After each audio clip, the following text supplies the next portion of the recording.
Hello, everybody. I was going to play Nickelback because I wanted to play the most hated band in the world to start off my night of rants. There's going to be a flood of rants tonight. And my radio, my Emerson CD player is like, no, I can't even do that. I can't even play Nickelback. Let's try it. Let's try it again. Let's see if Emerson's up for it. Here it is.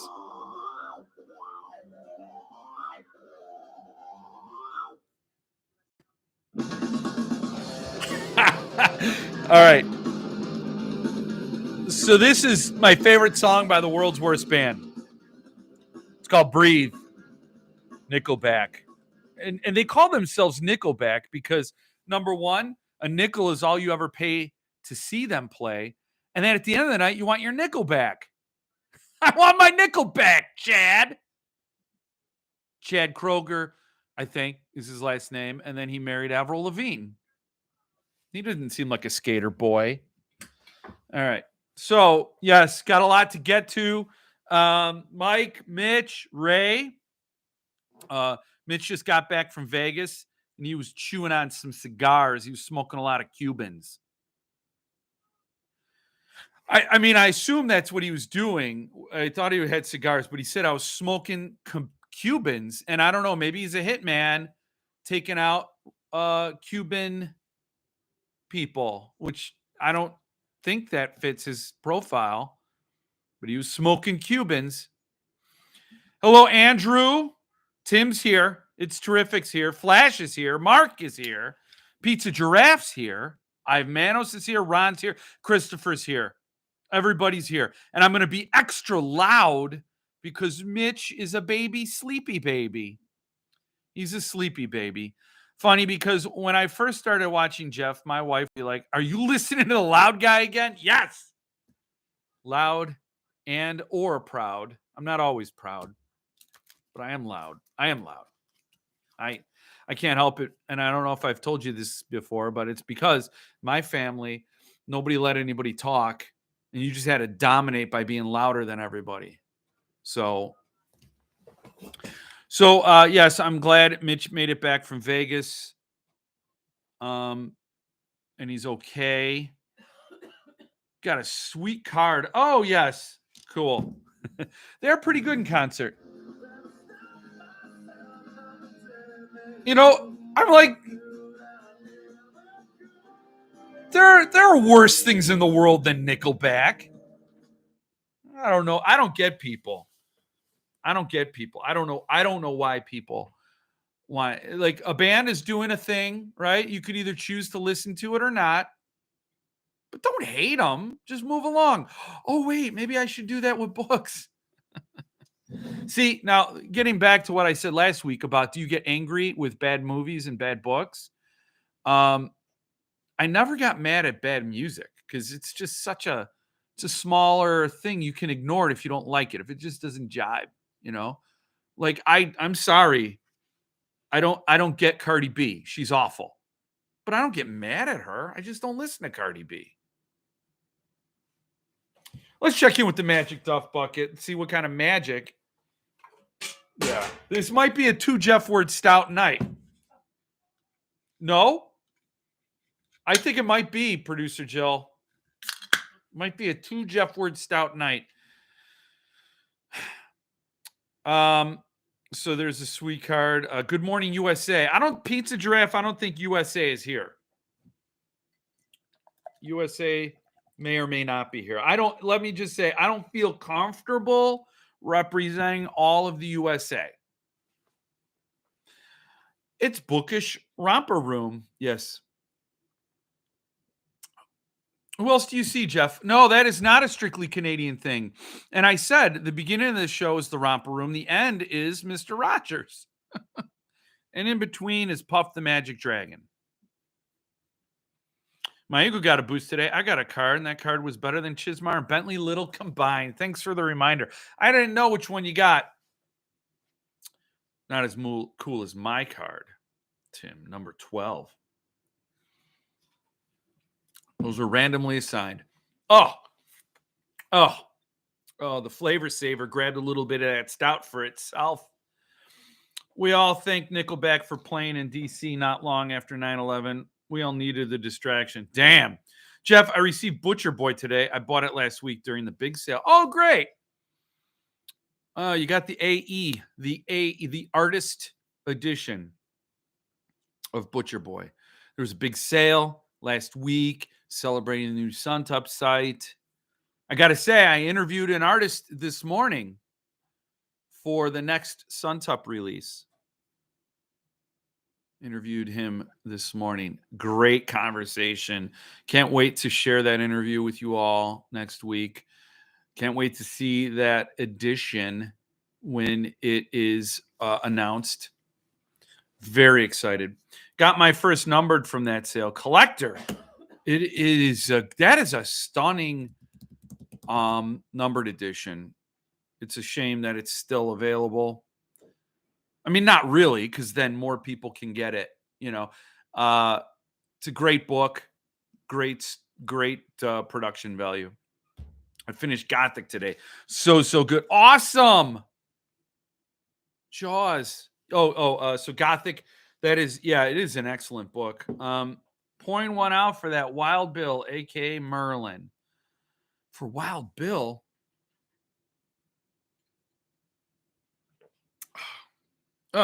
Mitch, are you still awake? Did you put him in his bouncy seat? Whoever's taking care of Mitch, did you put him in his bouncy chair? The one that gently vibrates, and then the kid has a concussion or something.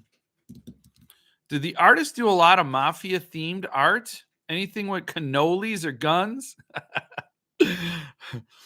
Leave the gun, take the cannolis.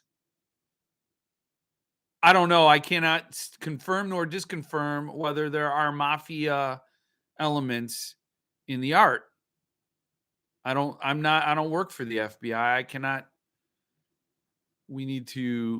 There's due process to know if you're in the mafia or not. I'm still awake, sorta. Hey, Stephen Wayne Allison Jr.'s here. He can't talk. He's got his binky. Oh, tonight is a rip-roaring night. I knew I'd have to talk about some bad things that happened. It was sort of breaking news for me last week when you all were bringing me Thomas Monteleone situation problems. And when I was live, and I'm like, oh, come on. And then, and so when it was surfaced on my live by you all to me, I thought, okay, all right. Are we over canceling people now? Are they just saying unpopular things and everybody gets upset and then there's this emotional reaction and nothing gets solved? But then I listened to the podcast. Damn. This guy said indefensible things that are just awful. Just totally awful. No civilized human being, no matter what you believe politically or thoughtfully, no thoughtful human being could stand by these comments. They're just disgusting. And I thought, any point he could have been making, any larger point, was he just torched it in this career ending bonfire where he burned all of his legacy. Nobody would want to touch this author's work, Thomas Monteleone. Awful guy. And so I was prepared to talk about that. And then and then I was going to talk about how Cemetery Dance did the right thing by pulling his stuff. They actually laid something for a good reason. They're doing the magazine number 78. And he had an article in there called Mafia, MAFIA. I don't know. I forgot what the acronym stood for. And they were going to pull it and delay the printing of this magazine. And I'm like, that is the only honorable thing they could do. And I agreed with it. So I was going to give him a kudos. I was going to give Cemetery Dance a kudos. But then they're like, oh, no, hell no. We've got to fix that before he goes live. And sure enough, Cemetery Dance fixed that shiz before I went live. So any kudos they were going to get. Oh, look, my pop filter has a little fuzz. See, I'm distracted. Whatever. Any kudos they were going to get, they just torched it by what they did to Philip Fracassi this week.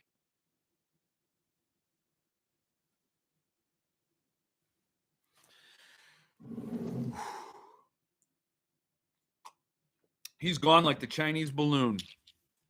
The Chinese balloon. Everyone lining up for those little books now. Yeah. Late here, but also running errands. Well, Jason McDonald, I hope I don't distract you from your errands. So what did Cemetery Dance do? Well, everybody loves a comeback story, right? Everybody loves to see, it's an American tradition to have these icons and then we knock them down and then they come back.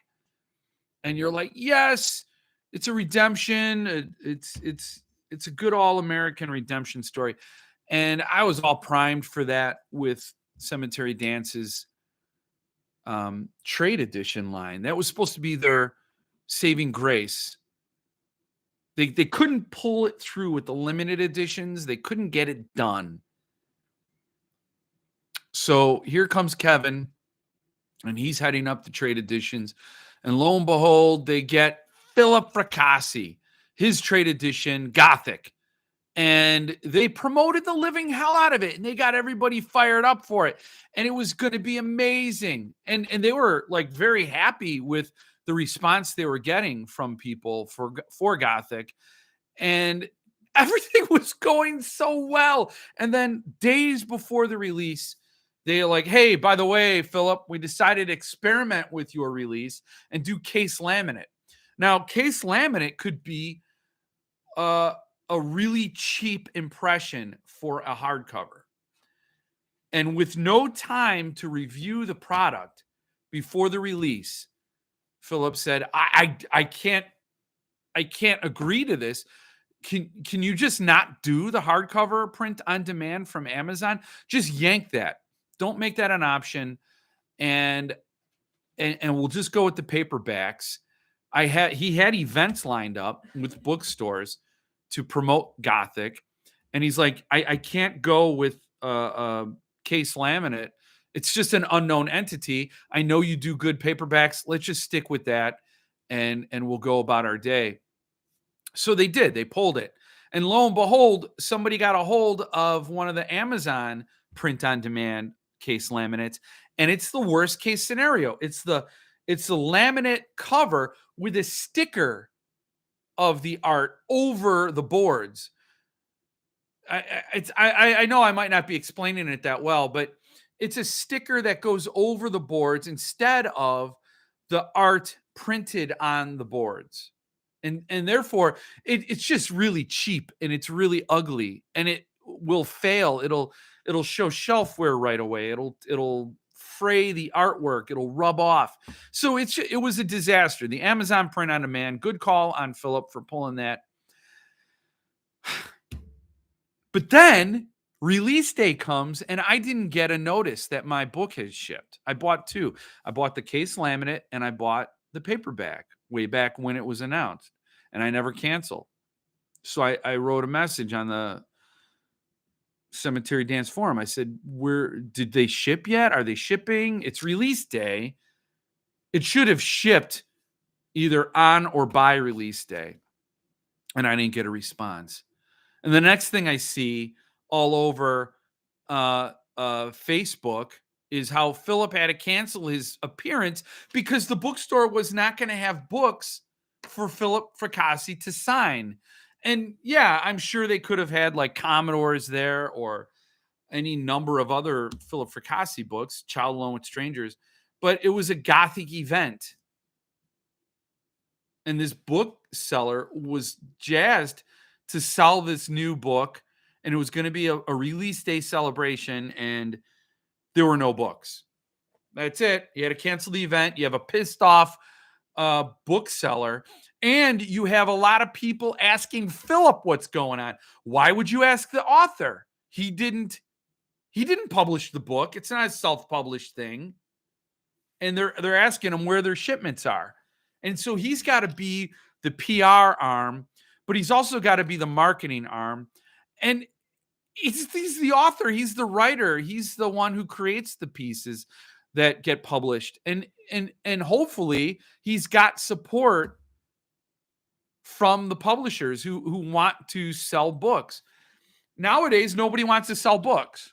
They just want the author to be the PR team, to be the marketing team, and the customer service team. Apparently, it's an unfair, undue burden that makes an author just want to be a self-published entity. Just do it yourself. If you're not going to have that support and the team behind you. And man, it really, really sucks because up until this debacle, Cemetery Dance was doing a great job marketing Gothic, a great job getting that arc and getting the reviews and then not only sending out to get the reviews, but promoting the reviews and giving a new contact point to the customer so they could see a new thought on this book, get even more excited for it, make it more of a no-brainer to buy. And then they don't deliver the product. It just boggles. It just boggles. And then through all these conversations, it was I was reminded that Nightworms was going to do Sallow Bend with Alan Baxter, and that was a Cemetery Dance trade edition. And they couldn't get the books to Nightworms in time for that subscription that month. So they said a couple pallets were lost. Okay, that wasn't used this time. The pallets weren't lost; they just weren't delivered. And it's telling that I asked something directly to Cemetery Dance and get no response. This is not a good sign. This was supposed to be, again, their redemption, and they failed at that. How many second chances do you get? So the Sallow Bend thing, the Case Laminate thing, the no-show books thing, all are really, really bad indications. I hope, and you know, you run out of hope. You just then you feel stupid hoping that they get their stuff together for books that, like, that's not my job to hope you get your stuff together to sell me a book. My job as a customer is to buy a book. Your job is to do every other thing to get me that book. But as Cemetery Dance has shown, they think you're doing them a favor by being a customer. And today I got an email that Richard Chizz is now going to go into high gear promoting Becoming the Boogeyman, which is a sequel to Chasing the Boogeyman, but it's titled like a prequel to Chasing the Boogeyman, which is just annoying all on its own. But in the announcement email, Richard Chizz is telling people, not that I hope you get the book. Pre-order today. I hope you enjoy it. My fingers are crossed that it's as well received as Chasing the Boogeyman. No. He immediately goes into this pitch to his customers to buy the book, pre-order it now, because the sooner you pre-order it, the better it's ranked and supported by the publisher. We don't work for you, man. Like, why are you telling your customers to be employees, non-paid employees? And he's like, I'll give you a chapbook. I'll give you this and this and this. And no, I don't need compensation. I need a good book. He almost treats the quality of the story as an afterthought. He's like, I've produced this widget. I need you to promote this widget for me. Meanwhile, I'm not delivering the widgets I promised you before, but that's whatever. Don't worry about that. This is today, and this is my book. And I also went to his Twitter account, and he's just promoting his son's Patreon account. Like, this is negligent. I can't, sorry for anybody who thinks I rant too much about Cemetery Dance. But maybe think about what I'm saying and think about how that's affecting all the people who've done good faith purchases from this guy, who've just been flipped the double bird. Like we're not sitting here promoting your nepotism. Get Philip Fricassi's book out. How about that? Get me all my pre-orders. How about that? It's just ridiculous. And it's insulting, and it's really just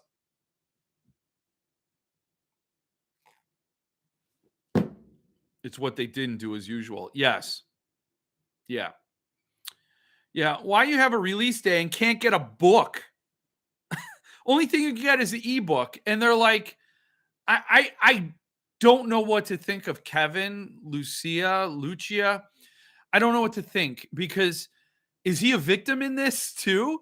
I feel the same way I do about Brian James Freeman. Like, his hands are tied, and I don't know how long his tenure is going to be. But when the captain of the ship is basically telling people to buy Becoming the Boogeyman and ignore everything else, one step forward, two steps back. I know it. And then like, again, I just feel stupid hoping they get their stuff together, because why is that my problem? Would this ever happen to a Chizz book? Nope. Yeah, Kevin is posting numerous reviews this week. Screw the post, get the damn book out. And at the same time, I want those reviews out because I want people to buy Gothic and support Philip Fricassi, because a lot of the other things I've seen with his other books, and he's been a gentleman about it all. He's my anger at what hasn't happened for Philip Fricassi is all my own. I don't speak for Philip in any capacity. He was very Skyhorse really wasn't promoting Child Alone with Strangers, and Tor Nightfire took a long time to get him a cover for Boys in the Valley, and they're really not supporting Boys in the Valley. They're relying on authors to be the marketing team. And so I was hoping that would change for the release of Gothic with Cemetery Dance, but again, that's more of the same BS for Philip Fricassi. And I hate to see it centered on him, because his books are genuinely awesome. I wouldn't rave about his books as frequently as I do and as consistently if his books were not consistently great. Every single thing I've read by Philip Fricassi is great. And to think he's getting squelched and not getting the support he deserves, and meanwhile Chizmar is getting all this promotion because he's so close to King, pisses me off beyond belief. Wonder what'll happen with Gauntlet Press, since they had that partnership with Borderlands on many of their books. I got the impression that the sharing of posts was helping them both stay solvent. I don't know. I haven't seen Barry Hoffman should be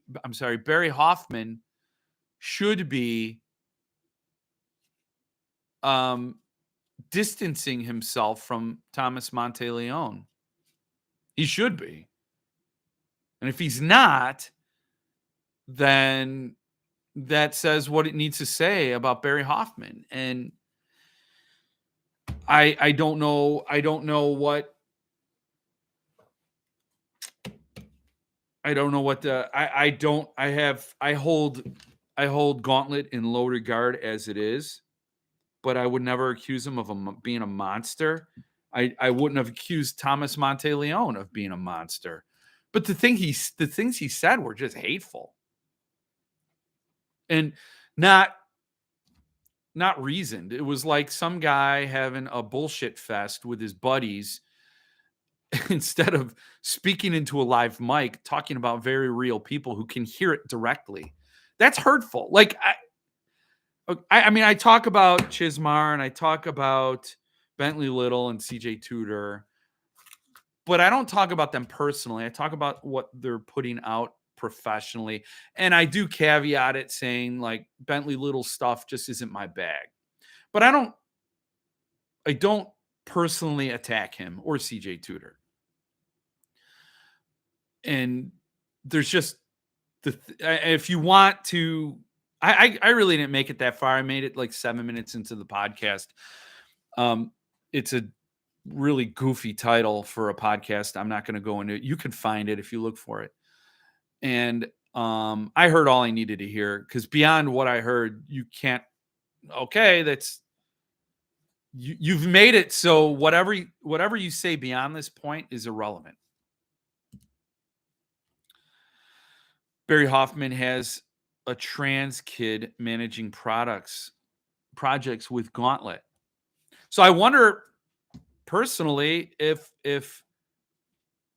Barry Hoffman has somebody who could take direct offense to the things Thomas Monteleone said, if he would still be in business with somebody like that. But why does it take a personal relationship to understand that these are hateful things? It shouldn't. You should say, this is hateful, even if I don't have skin in the game. I remember one time I knew somebody who's hanging around with all these hateful people who are doing very hateful things, to sum it up. And the person's like, well, they're not being hateful to me, until they were. But I was horrified that, no, they weren't hateful to me, but they're toxic. They're ugly people. Hate is hate. And you can have right-wing or left-wing ideas. You could be right or left of the political spectrum, but not be hateful. You can be somebody who's like, I have problems with this policy or this way of thinking because this is what I think it leads to. And you can make a very reasoned argument. But Thomas Monteleone does not make a reasoned argument. So, and then I was in a rabbit hole on Twitter and I saw that apparently some author has been abusive. So now he's being canceled. But I don't have any details on that. So I'm always now skeptical when everybody's so quick to cancel somebody and basically end professional careers over rumors. Because all I heard was he's an abuser. Okay. And that's bad. On its surface, it's bad. But to circle the wagons and cancel a person and end their career based on just that, it's too vague. You need more information. So I think that we need more discourse, like I did with Thomas Monteleone when they said he said horrible things. I'm like, okay, well, what did he say? Then I heard it. And I'm like, okay. So it's interesting which author. He's an author I never heard of. Donnie Goodman. His ex-wife was saying he abused her, from my understanding, and that's all the information I have. A lot of the stuff was communicated via private messages or on a private Twitter account. And I'm even hesitant. Well, I just did share this, but I would advocate for somebody hearing both sides of the story. Now, he pulled all his social media accounts down, which tells me he doesn't have a side. He doesn't have a case to make. And now he's just limiting the damage because he can't defend his behavior.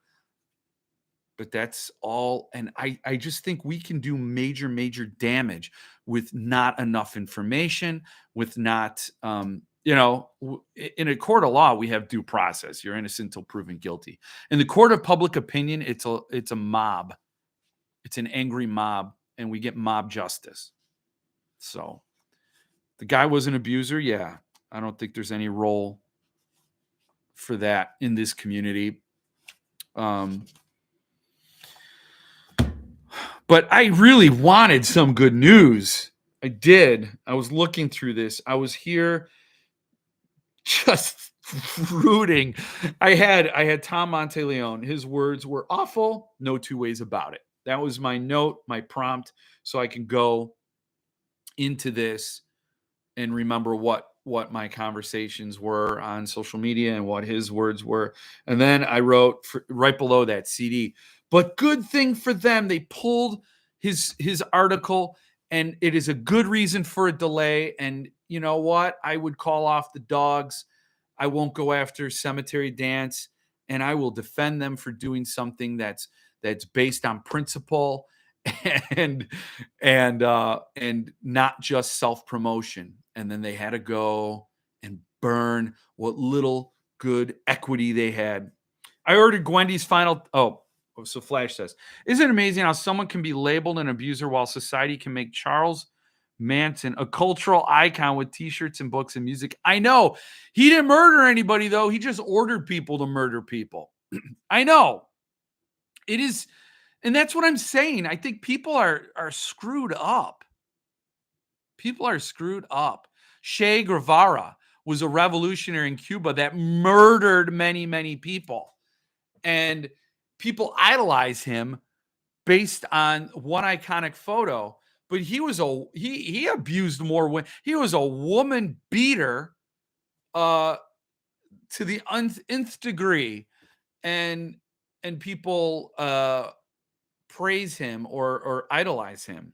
And people need to dig deep and get below the surface and understand some of these people are monsters, and some of the monsters aren't monsters.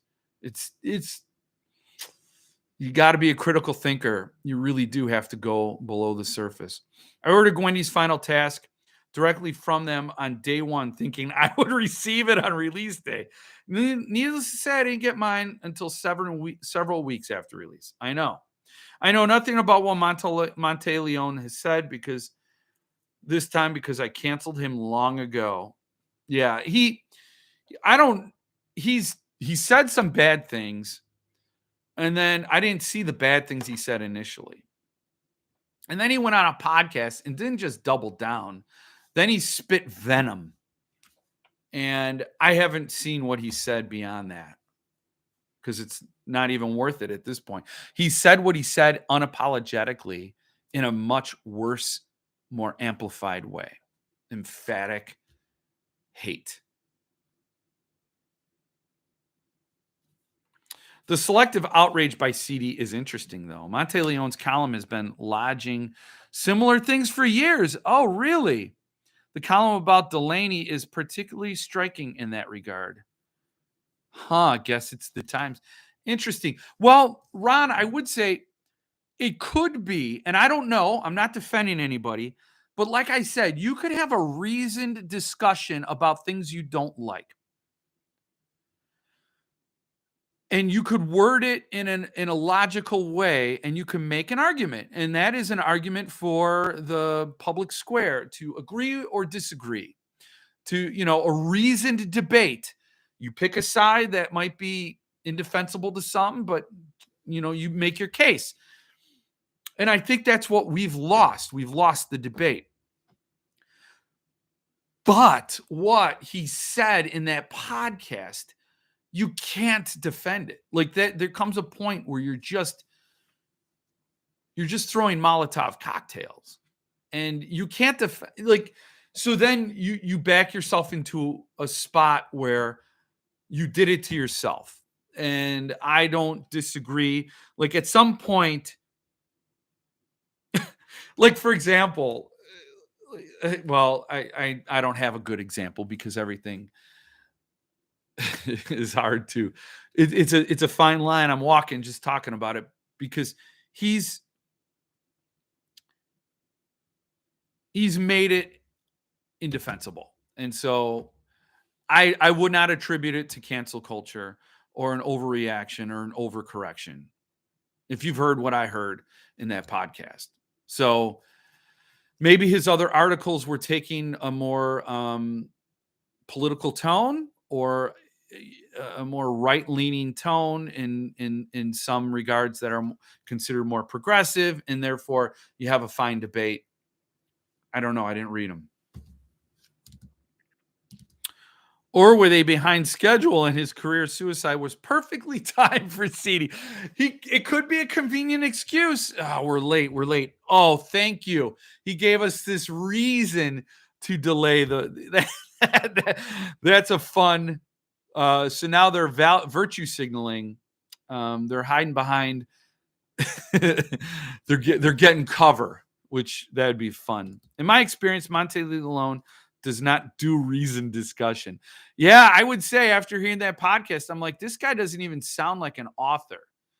He doesn't sound like he has like he can form a thought that's based on empathy, compassion. I remember reading once, I was in a writers group, and this group we would read people who discuss writers talking about writing, and this article said the number one thing an author has to have if he wants to be effective is compassion and empathy. Empathy is preferred, compassion is we'll settle for compassion if we can't get empathy.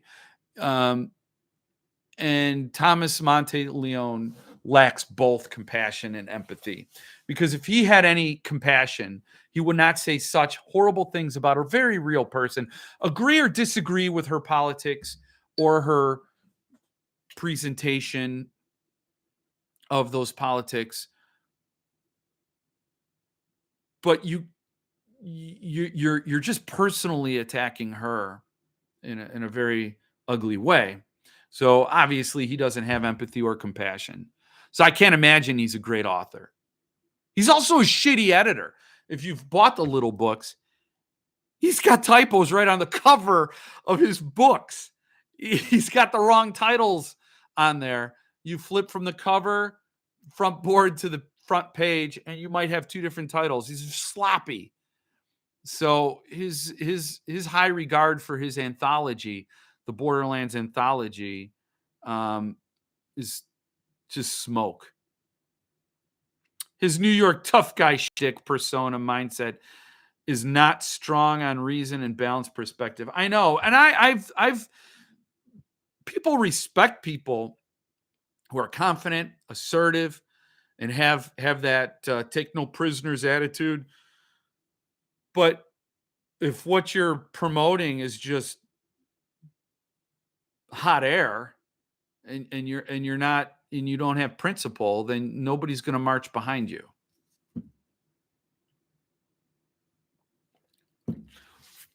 It's unfortunate. Now I'm going to be monitoring myself every time I take a sip, because my flavor saver is clinging to the Jeffward Stout because it's so delicious.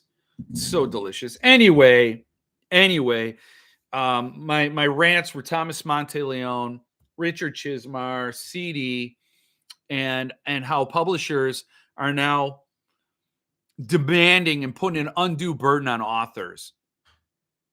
And that's a lot of anger. It's a lot of anger, a lot of I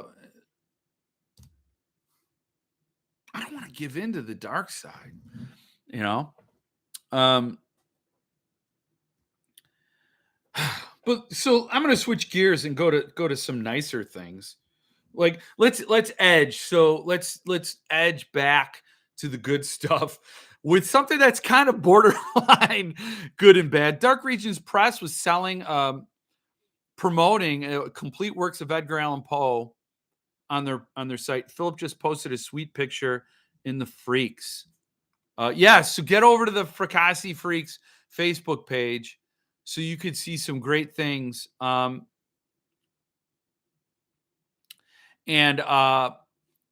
you could see some previews of some stuff from Philip Fracassi, since he has to promote himself and he can't rely on a publisher to do it for him. He does a bang up job. He does a great job. He's the hardest. Brian Seacrest is the hardest working guy in Hollywood. Philip Fracassi's one of the hardest working guys in publishing. 400 members now. Yeah. And that's a fraction of what it should be. So get over there and check it out. But Dark Regions Press was promoting the collected works of Edgar Allan Poe, and that raises the speculation. Are they jumping on that promotion? Are they promoting a book because that is the rumored March release for Suntup? Because the book isn't special. You can get it for $16. It's like a Barnes and Noble exclusive. In a little over 1 year, yes, but it should be 1,400 in a little over. It should be 5,000 in a little over a year. Still, I applaud it. And it should be much more. Not because the admins there are doing a bad job. Not at all. Not at all. It's just I want so much more over there in that group. A lot of great stuff happens over there. It gets kind of silly over there. They would have had a book club for Gothic if CD had released the book. Why can't they even get the damn paperback out? The paperback wasn't the issue. They pulled the hardcover. Oh yeah, totally agree. He should have more fans than this show. Yes, he should. I have quite a few fans. And everybody that subscribes to my channel should get over there and be a freak. Be a Fracassi freak. I do know I have quite a few people who don't do Facebook. They don't want Zuckerberg. They don't want Mother Zucker to have their info and sell it. We'll still do a book club, but it's just starting a little later. Yeah. So get over there. Read along with Gothic. It's a great read. It's just, it's like the momentum, right? If you see a football game and they're playing neck and neck, and they're, the one team scores a touchdown, the other team and it gets his touchdown, and it's neck and neck. And then the quarterback throws an interception and it's a pick six and they run it back for a touchdown. It's a momentum shift. It's demoralizing. And then after that, the game just ain't right. And that the team that threw the interception ends up getting routed. And that's what Cemetery Dance did to Philip Fracassi by not releasing the book on release day. It's an event. It's a baby's birth. It's like telling a parent, your baby's going to be born on this date, and then, oh, I'm sorry, we were wrong by a month. And it's just demoralizing. It's heartbreaking. A lot of work went into it, a lot of prep work, a lot of buildup, a lot of hype, and then to deflate it. It's harder than, it's not just a date, it's not just, oh, the book, we'll delay it a little. It's the whole spirit of the thing. Yeah, I do not do Facebook. You are my source of info. Oh boy, I better up my game. Hey, Tim got his card. Good. Yeah, no Facebook here. I know I miss out on a few things, but I just have no desire to go that route. And I'll tell you, if it wasn't for the collectors groups, if it wasn't for the freaks, if it wasn't for the small press and Suntup group, sorry, Stephen Dwayne Nelson Jr., I wouldn't be on Facebook either.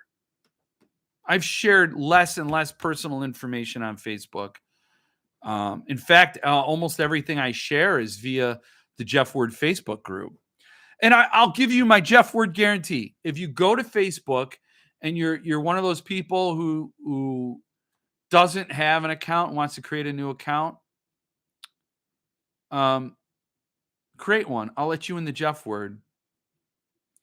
You know what? I'll create a couple of it's a private group, and I'll create a couple of questions that you need to answer to get in. And if you're here and you're on my YouTube channel and you don't have a Facebook account but want one, and you want to have a nice place that's free from all the idiocy out there, hop on over. Just do Facebook for the book groups. Yeah, I mean, they are a lot of fun. You get a lot of release information, but I understand it's It's almost not, it's not worth selling your soul. Mm. Anyone else get a card from Jeff? Rumor has it that 17 people are getting them. There was a little thing that 17 people are getting. It's just a little thing. It's a tiny thing, just a little fun. No Facebook here either, though. I know I miss out on some good book stuff. Yeah.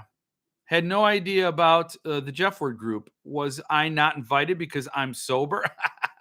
We're going to add cigars to that Jeff Word group because Mitch took his binky out long enough to put a Cuban cigar in there. And now he wants to have mouth cancer. So we're going to let everybody have mouth cancer and cirrhosis in the Jeff Word group.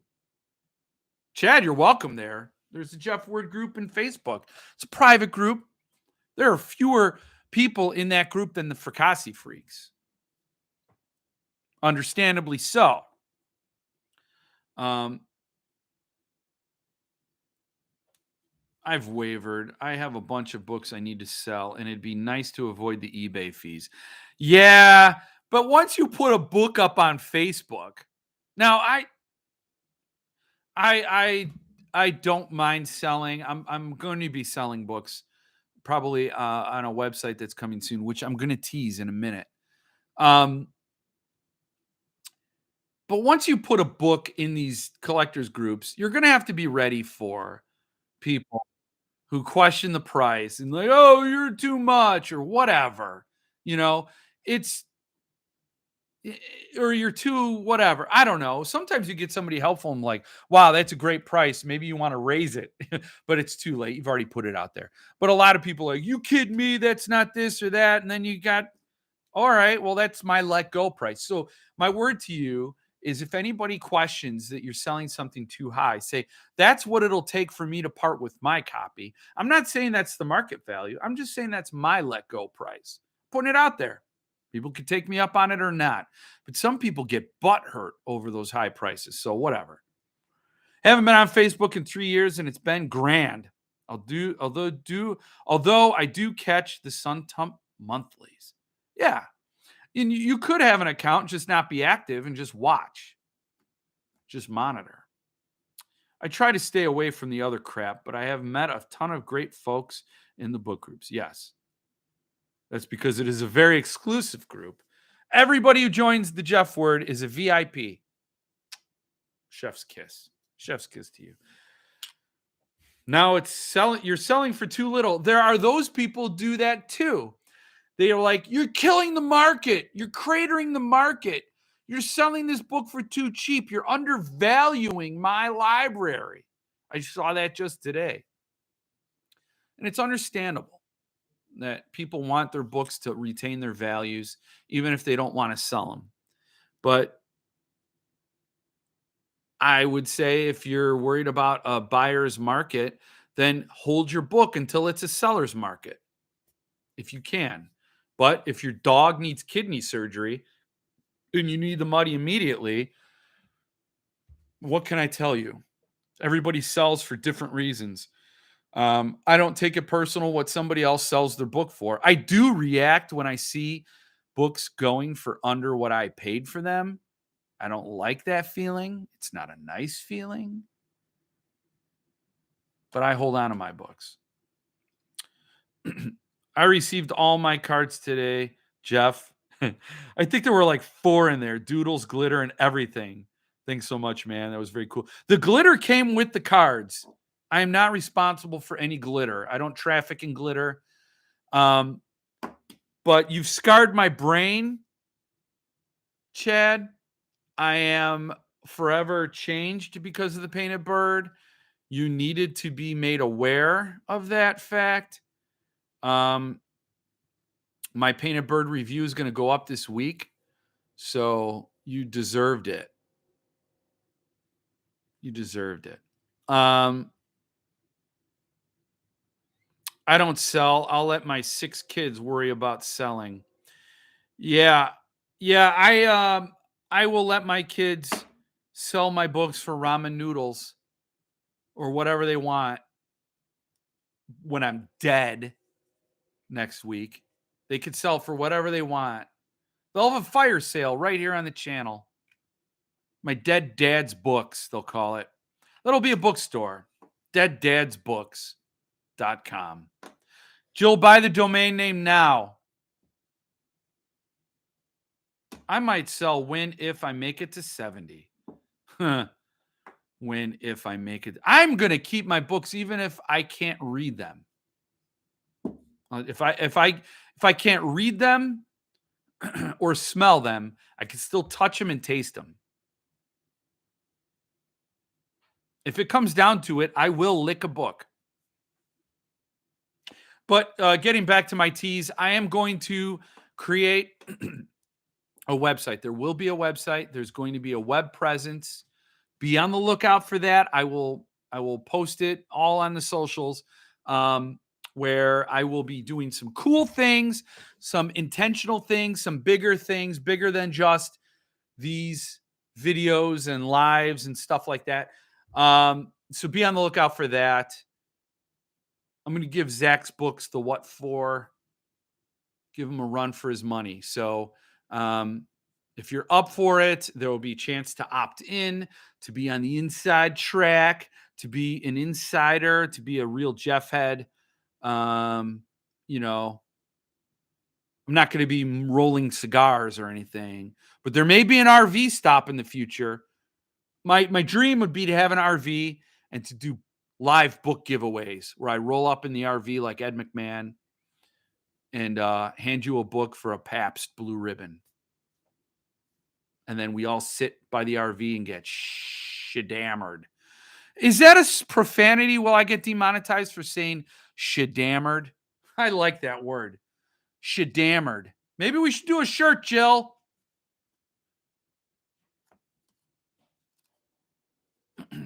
So glad you enjoyed Bird because it's mentioned in Skullface Boy. I've seen a lot of people on Goodreads adding it after reading my book. I love that. Yeah, I'm making the appeal. I'm making the plea to... speaking of that, I reached out to Jared and said, do Painted Bird. I asked him explicitly. He said he would do it. I mentioned that before. But did you see what Jared got? This, I knew Stephen Dwayne Allison Jr. is jazzed about it. Jared is going to do Geek Love. That's a huge cult following book. It was a great book. I read it. One of my former coworkers recommended it. I read it, loved it. It's a cool book. Catherine Dunn, Geek Love. Jared's going to do it. Jared and Centipede Press, he got the rights to it. He said it's going to be epic. Go check it out. That's going to be a big book. I don't know if I'll get it. If I'm alive, I might. I don't know. We'll see. But Geek Love, it'll be one I'll want for sure. But, we'll see. We'll see what happens. We'll burn that bridge when we cross it. But yeah, Geek Love. Geeked about it. I'm geeked. And go read the book. Get ready for it.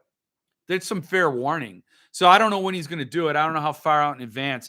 But he said books he's secured. I'd imagine that's early stage information. Zach hasn't posted for over 2 weeks. Maybe Stage Mom wife stabbed him or something. I'll look in the papers. I'll see if I can check the papers. I'll read the papers and see if he's in it, like an obit or something. Stage Mom wife.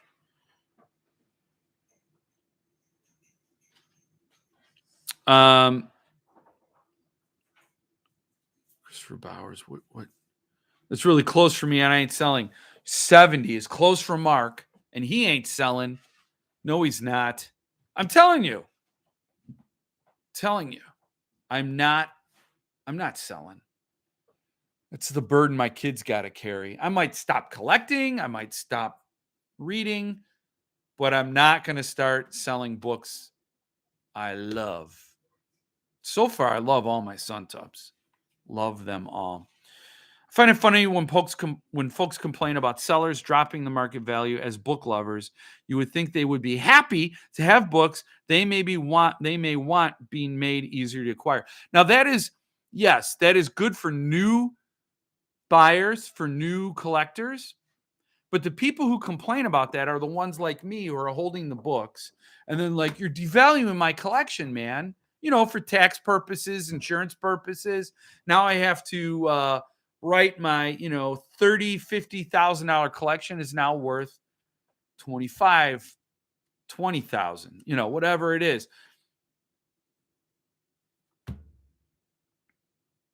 I don't care. When I said like me, I'm just saying that people who keep the books on their shelves, they see that chart, that line graph go dipping, like they got stocks on their shelves instead of books.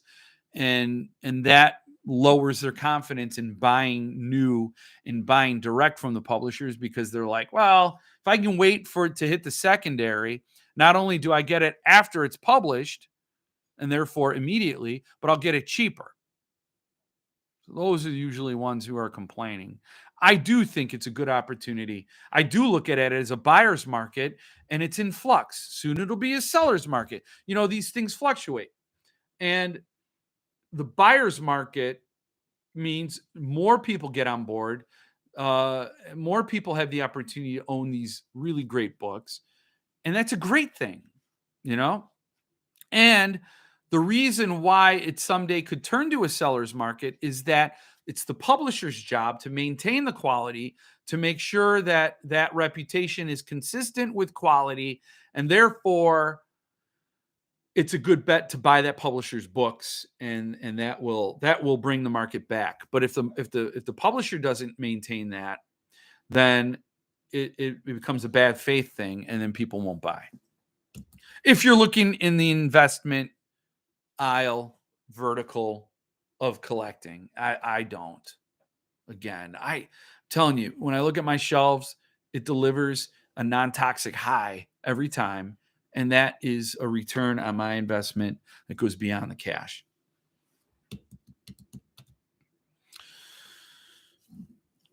Jeff, you needed good news, so here's some. My fine hardcover of The Painted Bird from Kaczynski's estate, from a box of the author's copies that I mentioned last week, arrived 2 days ago. Ron, tell me how to get one. What did you pay? Email me. Let me know. I don't know. I would love to get a copy if it wasn't crazy. Hi, Jeff. Sorry I'm late, but I will be here until the end. Thank you, Russell. Good to see you. I'm glad you're here. Bookseller sent along a requested letter of provenance. That's cool. That's cool. I joined about a week ago. You are approved, Mira. Welcome, Mira. Yes, I sit in a rocking chair sometimes and look over my shelves. That's all the high you need. I'll email you. I got the sense this was not the only copy. That's what I'm saying. If it's a box of his personal dank stash. I do talk about the controversy surrounding The Painted Bird in my review. A lot of people like he plagiarized. It's not autobiographical.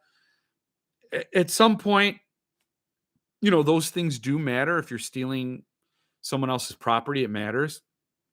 But the experience, those external factors don't matter for the reading experience. It's a wonderful book. Yes, I needed a granny. It needed a granny. Well, welcome, Grandma. There is also another grandma who's here. Number one usually shows up, but she's a little too important now for the channel. That's okay. That's fine. She wasn't here last week either. Either. Potato's here. Potato knishes. It's one of the best dishes.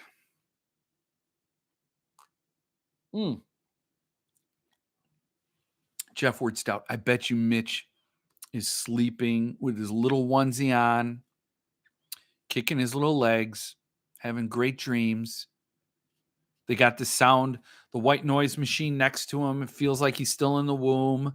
He's sitting there. It's like, shh, he's just so quiet. They got the baby monitor next to him in case he gets fussy, fills his diaper. So he's not here to see me drink his magic elixir. I thought I saw number one here tonight. I don't think she was here. I don't think so. Sherry is here, or was at least. Was she? I didn't see her. I'm scrolling back. My apologies to number one if she was here. She gets a pass. She could do whatever she needs. If you look back in your comments, I said hello nearly an hour ago. Now I'm in trouble. Now I'm in trouble. I'm going to get it three ways. I'm going to get it from number one and her two daughters. My time is limited now. She said hello at 8:48. Look at you guys coming to number one's defense. That raises you in my esteem. Or does that raise your esteem in my view? I don't know. I've had some Jeff Ward stouts. My reasoning might get a little slippery. It'll never be as bad as Thomas Monteleone's, but it might get slippery. So please, as my brain liquefies. Somebody got a card where my brain liquefies. That's one of my favorite cards, favorite images I ever drew. Apology. Yes, I am. Okay, apology. Yes, apology to number one. I am sorry. I am sorry. I'm sorry, number one. Oh, I forgot. I'm going to get it four ways from Potato. Potato's going to come for me. Probably going to wake up in the middle of the night with a potato masher right above my face. If I only had a producer to catch that stuff. Thank you for giving me cover, Jason. Producer, if I had a producer who said, nope, this viewer was here at this time, you guys shouldn't be producing the channel. Look at that. I can change the, look at that. Wow, that's a better image. And I pull back and it gets blown out. Yeah, nice to have known you, Christopher Bowers. I was in the middle of a rant. An admission of guilt usually helps. Oh, thank you, Jason and Jeff Heads, for coming to my defense. PJ must have been busy reading Dune. That's awesome. That's awesome. Oh, speaking of producer Jill, I bought, because I'm a generous and thoughtful husband, and I want to prove that there is a producer Jill. I bought this for producer Jill. The Tao of Pooh, the 40th anniversary edition. She has a paperback we can't find because we don't organize things wonderfully. I think it might be on her shelves. We're getting new shelves, by the way, but that's whatever. So I got her this, The Tao of Pooh. If you've never read it, it's brilliant. Benjamin Hoff. It's so apparently in November of 22, they came out with the 40th anniversary edition. It's a bit gaudy. Suntup didn't do it. You know, Earthling, Levidian, Centipede, they didn't do it. So it has this, is not a sticker. This is printed onto the board, this 40th anniversary. And not that everything else was firing on all cylinders, but this was the straw right here. That was just, okay, you went too far. Make it a dust jacket and create nice art. This foil stamp of Pooh and Piglet would have been great just on the board, all on itself. And then put the language and the title treatment on a dust jacket. But they went too far and they did it. They probably thought, yeah, there's no real demand for this. But nice end papers. Nice. And nice page design, you know, not amazing, not stellar, but really nice. And I'm glad I can give this to her as a shelf warming gift. We're buying new shelves. Yes, you heard it here first. These shelves are going away. They're going away. I'm teasing it live. These are going away. I'm getting new shelves. I know. You're like, Jeff, you haven't even been in your new home for a year, and this is the third batch of shelves. It's happening. It's going to happen. I'll do a new video on it. And when I do my 2023 bookshelf tour, it's going to look all different. So stay tuned for that. I misplaced my Jeff Ward Stout. So I did admit I was guilty. I did start 11/22/63 and I'm loving it. I am like 180 pages into it. It's an amazing book. I love it. I love it. There is some stuff that's kind of clumsy that kind of annoys me that does remind me of Latter Day King, like the Bill Hodges trilogy, some of the way he writes in there, some of his character development in that one, in Fairy Tale. The later day Stephen King characterization lacks the authenticity. It is so corny and hokey. And there's a hint of that in this, but not a bad amount. But it's just the whiff of it. It's a great book. I'm loving it. I am loving that book. I am really glad. And I entered it with high expectations. So it's a great read. I have it's a mea culpa. I have to admit that I dismissed it as boomer porn, and now I'm converted. It's an amazing book.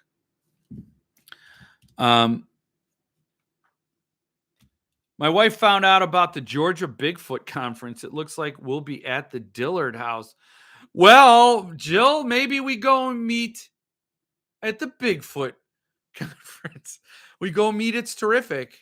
We hung out with him at the, McCammon thing. I'm hoping McCammon comes back. Oh, and Tim, Philip Fracassi might be in Decatur, Georgia. I don't know what that means, what that looks like for you. Can you swing it? We'll be there. Uh-oh. Oh, you want me to show that? Ian wants you to. Okay, I'll show it. I'm not going to show it right now, but I'll show it. Dude, I'm so glad you're getting rid of those shelves. You deserve better. Wow, you're saying that right in front of the shelves, Chad? They're here. It's like, dude, they're right here. Don't worry. We got plans for these, the Whalens. We got big plans for them. You don't even want to know. Really, I think legally you can't know what I'm going to do with them. I think I'm opening myself up for legal action with what I plan for these shelves. I'm so glad because those are not it. Potato never liked these shelves. Happy for you and the new shelves. I have those shelves at work. They are just so industrial. They are, and I kind of dug the vibe for a time, but when we were rethinking the office, producer Jill had her mindset on some shelves. Our budgets being what they are, I was just making my peace with these shelves. But she's like, no, if I get new shelves, you have to get corresponding shelves. They have to be matchy-matchy. We have to wear the same shirts when we go out, Jeff. So I'm like, okay, I'll do it. I'll do it for the team. And then I did a switcheroo. She had these shelves picked out. I go, well, if I have to get the same shelves, then they better be my shelves. Make me a sandwich. So we're getting my shelves. Did you order them yet? She didn't even order them yet. So I've just shot myself in the foot. Anyway.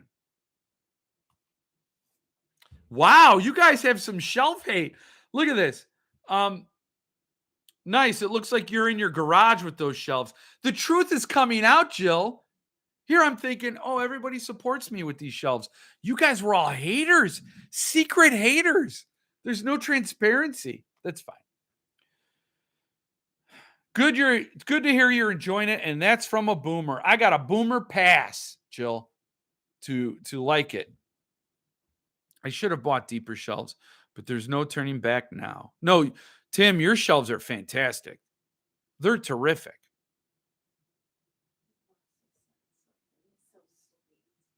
He said, hi, Ian. Oh no, I met producer Jill. She is real and amazing. Oh, she is, isn't she, Russell? They are nice for storage, but not for that room. Okay, potato. All right, potato. Don't make me turn you into French fries. I'll definitely see Philip in Orlando. Maybe Decatur too. Okay. How about Tim? You take Orlando. I'll take Decatur. If you want to divide and conquer, that's fine. Jason finished the first book in the series the other day. Oh, what book was that? Uh-oh. What did I miss? Oh, I missed something. I don't know what I missed. I can't go back. I have some comics, Tonka toys, and Fisher Price toys and shelves like those. Yeah. Awesome. And what do you think? Okay. I don't know what you're talking about. You know what? Being honest, I got new shelves because my lady got new shelves. I might let her dress me as well. It's always a good bet to let your lady dress you. It's always a good bet. Don't assume producer Jill dresses me because that's a bad reflection upon her. And she has a personal brand that I don't want to diminish. I dress myself. I'm responsible for all of this mess. If you all are going to Decatur, I have to try to be there. Oh, you got to be there. Are the big plans for the old shelves to put your chainsaws, weed whackers, and firewood on? Kind of.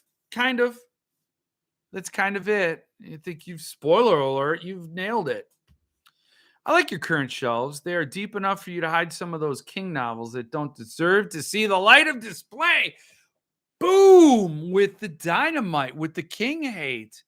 He's trying to assassinate a king. If Philip comes to Powell's, I will be there. Martin, I don't know what his schedule is. I do know he's a lot on the West Coast. He's from California, so he might go up the coast. I don't know. He's not here to talk about it. He's taking a break. He does so much social media. The guy needs a rest. Oh, thank you, Russell. What is so bad about those shelves? Nothing. They're great shelves. But wait till you see the new ones. And Jason, you might get what you want because the new shelves are going to have doors. And some of those doors don't have glass. And some of those doors are going to hide books I don't want to display. So you may get your wish. You may get it. Don't worry about Jeff. We're just talking books over here. Oh, I'm talking bookshelves, man. That's part of the experience, the storage. I'm torn about Suntup this month. Thought it was an automatic buy. Always wanted to read it, but I think I like the folio art much better than Suntup's photo art.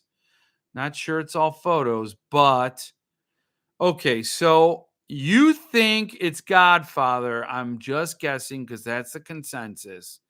And I haven't seen Folio's Godfather other than their cover. Their boards have the upside down New York skyline. So I don't know. You did see art for any Suntup edition, so you can't really judge art you didn't see. I would say whatever you're gonna do, it's a game time decision once you see the release, because I don't know. I can't tell you what book it is.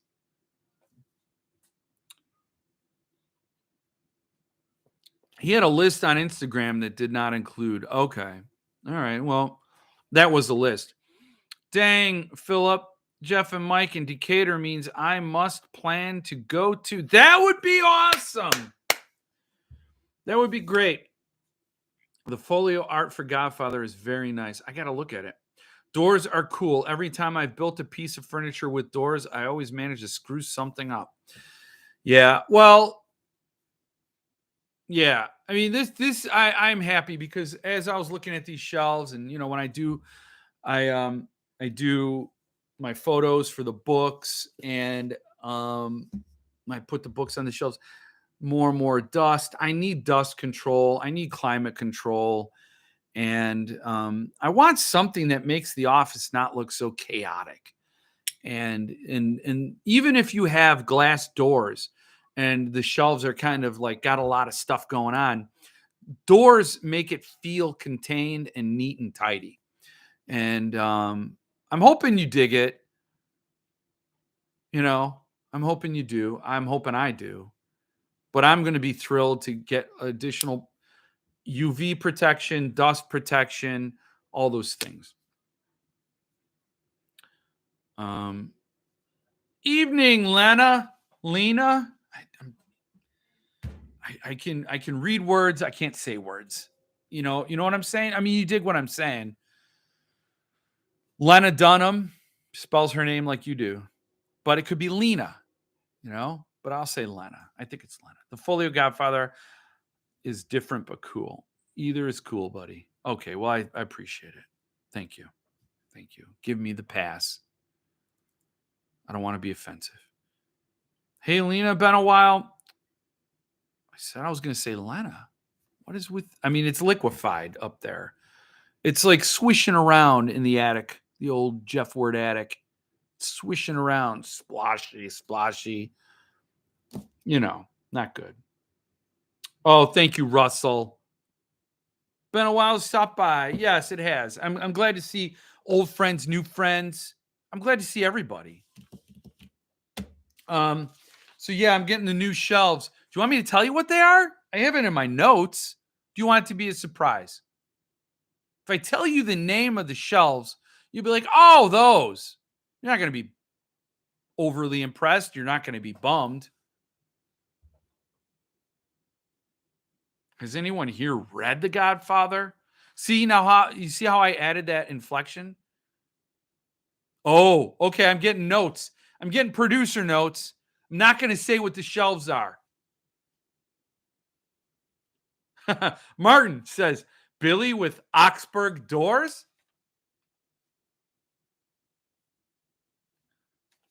I don't know, man. I've been put on a leash. So I can't talk.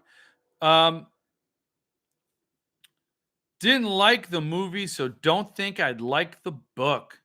Good book, better movie. Oh, interesting. Can you believe we might get The Stand this year? How was the Godfather novel? I would hope we get The Stand from CD. I would hope. Somebody asked, why does Stephen King allow a publisher to abuse his readers? And why doesn't he say, you get my books out in a timely manner because my readers are buying them? Well, I think the answer to that is King has so many readers, he doesn't care. He doesn't care. Obviously, when somebody espouses the political views as vehemently as King does, he doesn't care. That is not a good position for somebody in business. I understand it's his principles, but some of the things he says goes beyond that. Just like Thomas Monteleone goes beyond principle. You know what I'm saying? You go too far with some of the things you say. You alienate people. And Stephen King, when he says some of the things he says, alienates people, and he doesn't care. So obviously he doesn't care Richard Chizmar might not ever get his books out. Fright or Flight, I canceled that. I bought the artist edition because the trade edition has come and gone, and that still hasn't happened. And that was a King project from day one. That's something Cemetery Dance cooked up with King, and he didn't care about getting that out. He's got a lettered edition he's supposed to sign. That's not out. If anything, you would think he'd want that prioritized and would crack down on Chizmar, but he's not. Never trust Jeff with secrets. Did I do secrets? How was the Godfather novel? I didn't read it. I barely saw the movie. With CD, King is part of the problem. They've been waiting for his introduction to Dark Depths. Oh my God, Dark Depths. I was almost suckered into buying that because it was going to be the Gold Seal series. These are books handpicked by King. King puts blurbs on books, and they make a writer's career. And so this whole line was launched with much acclaim or much trumpeting from Cemetery Dance, and they were like, oh, we're going to do this series of books, and it's a great idea. It is a fantastic idea. Don't just let King write a blurb. Let King write about why he loves this book and release it as a Cemetery Dance edition signed by that author. That is a fantastic idea, and I was going to buy it. And at the time, I'm like, no, I'm buying too many books. I got to stop. So I did. That book still isn't out. Dark Debts. That's disgusting. I had seen the movie several times before reading the novel. I don't know if that changed my view, but I do think the movie ended up being the better experience, and it wasn't particularly close. Damn. Hell's Heaven. It's a live stream. Hello, Mitchell. Hell's Heaven. Now, Mitchell's thrown out there. For those who don't know, that's my. I think that's an overused phrase in Unburied Carol, in the arc at least. I don't know if it was muted somewhat in the trade edition, but there's no such thing as a bad Mallerman book. No such thing. It's still a great book. Just the worst of the best. Mallerman, Fracassi, King, those are authors. Lansdale, Pinborough, Wong, Pargin. Those are authors who have Lutsky. Those are authors who have not written a bad book. There's no bad. Now, there are authors that I've read books I've absolutely loved from them, and then books that I'm like, oh, God. Not naming those authors. It's happened. It has happened. Yep, I'm waiting for Dark Debts 2. I agree with Jason and Sean. Godfather was better movie than book. Well, I don't know if Suntup's doing it, so everybody could just relax about the book. Sounds like it might be the book based on the consensus, but is that what's going to be? I don't know. I don't know what the book is. I can't tell you what the book is. I agree as well. One of the only times I like the movie better. The book doesn't have Pacino or Brando, so it's an unfair comparison. What about Khan or who's the other guy? What's the other guy? The Irish guy. Scottish German guy, whatever he was. Duval. Yeah. Trying to be more selective in my buys these days. Maybe I should ignore the knee-jerk buy I planned for The Godfather. Never made the time to read it before. Maybe there's a reason. But it might not be The Godfather. Mallerman announced tonight that he has movie info for Daphne. Nice. I got to read that. I moved that up my TBR because I always wanted to read it because Mallerman's a must-read for me. And then I understand it's a book about a slasher, and that's cool. But then I heard it's a book about anxiety, and that's like nothing I've heard has dissuaded me or made me not want to read it faster. The movie was better.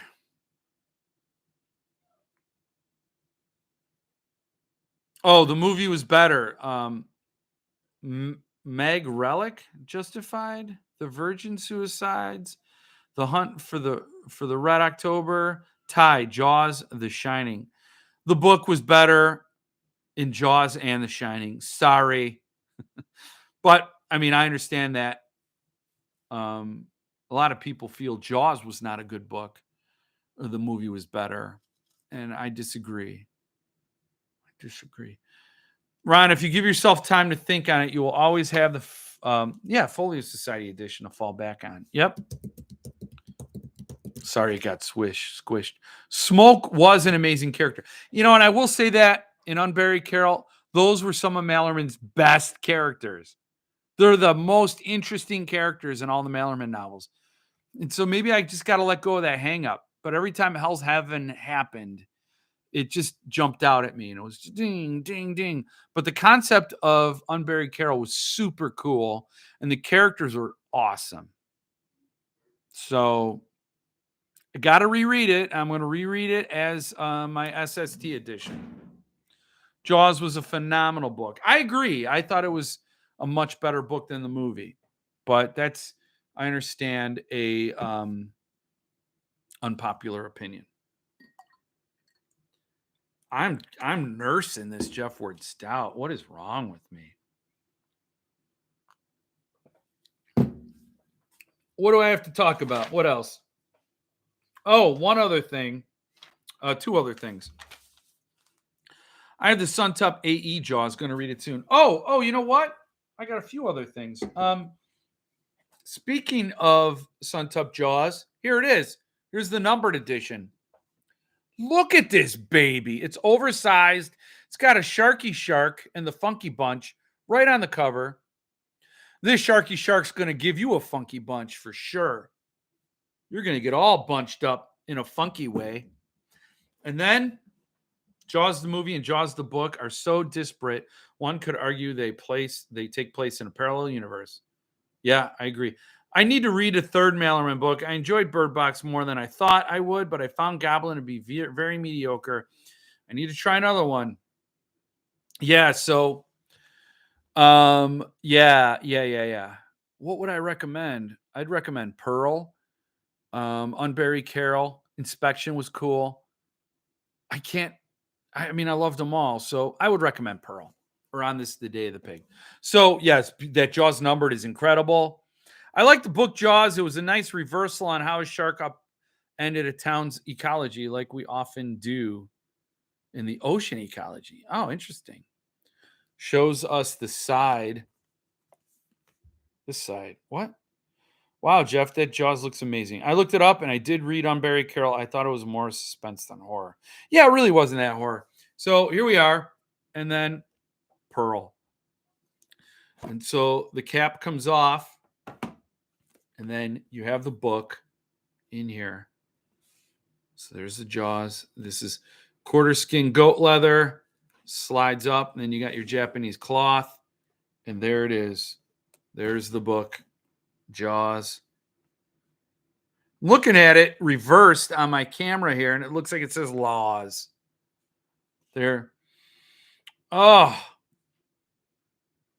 I can't watch this party. Still waiting for mine in the mail. I'm sorry, nobody. I have Unburied Carol Mallory and Mad Black Wheel to choose from on the shelves. Killer from Valancourt came this week. Oh. Jason, I'm the same. I like Bird Box, but didn't care for Goblin. The only other Mallerman I liked of the three others I've tried was the House Under the Lake. House at the Bottom of the Lake. So I didn't read Mallory or Black Mad Wheel. But anyway, here's Jaws. There it is. Look at that. It's a beautiful book. It's a beautiful, beautiful baby. I'm glad I could share it with you. I did the unboxing today. That'll get posted tomorrow, and then the Painted Bird review will get posted this week. And yeah, that's that. Bottom of the Lake was great. I got to read it. I didn't read that one either. So I will. There's a lot of Mallerman I need to catch up on. Went on a Fracassi year. This has been a Fracassi year, so I've read everything by that guy. Now I got to catch up on my Mallermans. I've given up on catching up on my Lansdales because the guy is just stupid prolific. But I will always read more Lansdales. So we're up at the hour. My son wanted me to share. I think you've heard people hint and talk about. I sent out some greeting cards. It was just a fun thing. They're not going to be valuable, so nobody really missed out if you didn't get one. If you wanted one, email me at jeff@thejeffward.fun. And if you want a greeting card, I'll send you some. I have a few left I can doodle in. Basically, I drew in them and I wrote a little message just to celebrate 2023. Happy New Year cards. I sent them out in February. That's the fun thing. We procrastinate. What do you think I am? And none of the cards have the magic that is this drawing. Now, this is a sacred drawing. It has hypnotic powers. I will never give up on Lansdale. No way. They should have done the red staining on the number 2. that really makes the AE pop. I would have loved that as well. That would have been cool.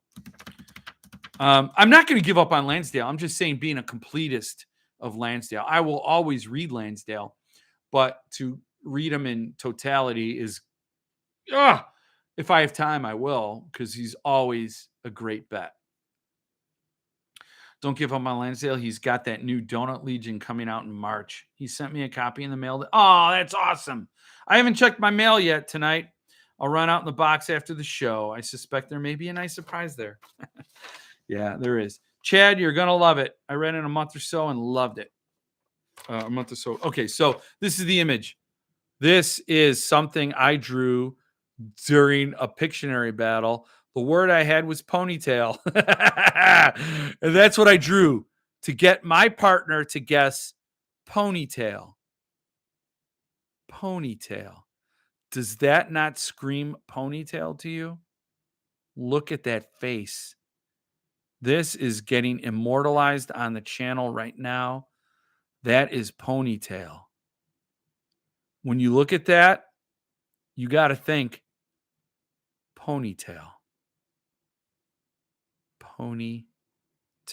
So that is never going to be gifted to anyone. That is straight up magic. I mean, producer Joe might make a shirt or a coffee mug with that image on it. I don't know. That's up to her. But it's ponytail. Lansdale has over 50 novels. It takes a while. Really looking forward to Donut Legion. Lansdale is always my greatest anticipated release. Yes, that's why you didn't win. Thank you for rubbing my nose in it. It's a ghostly Homer Simpson. I don't think YouTube would allow me to post what my guesses would have been had your Pictionary as your Pictionary teammate. No, maybe not. So, on that note, I will wrap up tonight's live because I can't do anything better than ponytail. That is it. Once you have ponytail, the show's over. There's no coming back from that. There's no upstaging that. It's pretty much the close. So I'm going to close it out. Thank you for being here. Thank you for letting me rant as always. Share my books and not eye roll at me, at least where I can't see you, because that's what I get here. But I would like to say goodnight to you. Good night, Sean. Good night, Ron. Good night, everybody who's been sticking around. It's perhaps you should now be known as Pony Boy rather than Beef Daddy. Well, night, I say. All right, potatoes. Potatoes doing like the Sandman Sims. Who's the Apollo Theater when the guy came out the hook would pull you off the stage? That's what she's doing. And I'm going to do that. I'm going to go willingly. So have a great night, as Chad Lutsky says. Pour something good. Don't wake up sleeping baby Mitch. He's asleep. He needs it. He needs it. Otherwise, he'll be cranky and he won't eat his carrots. And he won't brew me some of this delicious brew. So let's do that. Let's just part ways right now. And I'll be back when the week is new. I'll have more books to share with you. And you'll have things you'll want to talk about. And I'll get drunk. Good night, Jeff Heads. Good night, my friends. Until next week, stay frosty.